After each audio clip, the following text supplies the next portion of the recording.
Hi hello नमस्कार. Rakhi exactly मेरा नाम जोकर या टॅगलाईनसाठी बनलेली आहे.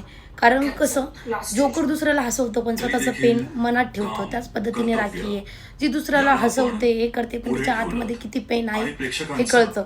खरंच ज्या पद्धतीने तिची आई तिला सोडून गेली, ती मराठी बिग बॉस सीझन 4 मध्ये असताना फिनालेचा जो वीक चालू असताना ती शूटिंगमध्ये नव्हती.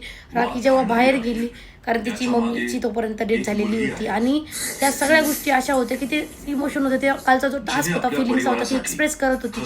त्या जशा फिलिंग्स होत्या ती ड्रामा करू ती कशा करू ती तिच्या फिलिंग्स मांडत होती आणि सगळं ऑडियन्स तिच्यासोबत कनेक्ट होत होतं. आणि इथे प्राजक्ता आणि अनुश्री हसत होते. प्राजक्ता तिला बोलते की अनुश्रीला बोलते आतमध्ये जा पण ती हे नाही बोलली की हसू नको, हे चुकीचं आहे. स्वतः हसत राहिली, हे किती चुकीचं आहे. बिग बॉसने त्यांना टोकलं. ही खालची क्लिप बघून तेच कळतं की माणुसकी नसलेले लोक कसे असतात ना हे. आणि हेच जर का अनुश्रीच्या टाइमला राखीने केलं असतं तर कमेंट करून